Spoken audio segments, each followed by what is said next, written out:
ایک دفعہ کا ذکر ہے کہ پہاڑ کے قریب ایک دودھ والا رہتا تھا۔ اسی پہاڑ پر اس کی گائے بھی تھی۔ وہ سارا دن ادھر ادھر چراگاہ میں چرتی تھی۔ دودھ والا شام سے پہلے دودھ دھوتا اور اس میں پانی شامل کرتا، جو اس کا معمول تھا۔ پہاڑوں کے قریب ہی ایک گاؤں تھا۔ وہ شام کے اندھیرے میں گاؤں جاتا، خالص دودھ کی آواز لگا کر دودھ بیچتا اور اپنی ضروریات کی چیزیں خریدتا اور واپس اپنی جگہ پر آ جاتا۔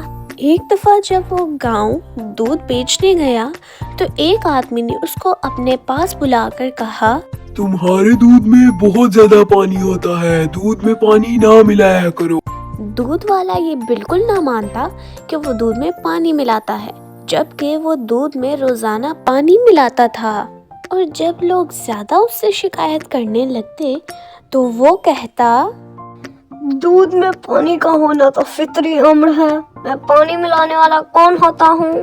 اسی طرح دودھ والا دودھ میں پانی ملا کر اپنے اوپر فخر کرنے لگا اور اپنی عمارت کو دیکھ کر بھی اپنے اوپر فخر کرتا تھا۔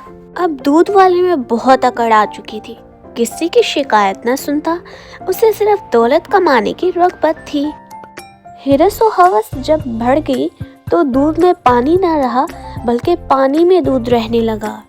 ایک دن ہوا نے آسمان کو اپنی لپیٹ میں لے لیا، سورج کی روشنی کم ہو گئی، محسوس ہوتا تھا جیسے شام ہونے والی ہو۔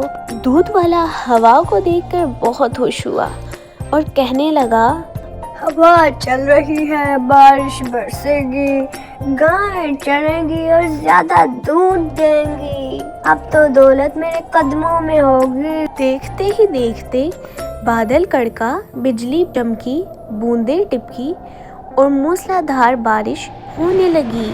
پہاڑوں سے پانی کا سیلاب آ گیا اور گوالے کی ساری گائیں اور جمع پونجی اپنے ساتھ بہا لے گیا۔ اب گوالے کے پاس کچھ نہ تھا اور دودھ دینے والی گائیں بھی نہ رہی۔ گوالا بہت پریشان ہوا، گھبراہٹ میں لوگوں سے کہتا پھرتا تھا، میں نے آج تک ایسا سیلاب نہیں دیکھا، نہ ہی سنا ہے ایسا طوفان برپا کر دینے والا سیلاب کبھی آیا تھا۔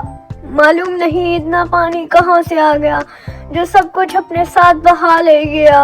آئے ہائے۔ ایک دانش مند نے سنا تو کہا، ارے بھائی، یہ وہی پانی ہے جو تم دودھ میں ملایا کرتے تھے۔ اللہ نے اسی پانی کو سیلاب بنا دیا ہے اور تمہیں بے ایمانی اور بددیانتی کی سزا دی ہے۔ سچ ہے کہ دیانتداری بہترین حکمت عملی کا نام ہے۔ اس کہانی سے ہمیں یہ سبق ملتا ہے، جیسا کرو گے ویسا ہی بھرو گے۔ اس کہانی سے ہمیں ایک اور سبق بھی ملتا ہے، جو کہ ہے لالچ بری بلا ہے، ہمیں لالچ نہیں کرنی چاہیے۔ اگر آپ کو یہ کہانی پسند آئی ہو تو کہانی کو لائک کر دیجئے گا، شیئر کر دیجئے گا اور چینل کو بھی سبسکرائب کر دیجئے گا اسی طرح کی نئی اور مزے کی کہانیاں سننے کے لیے۔ تھینک یو، اللہ حافظ۔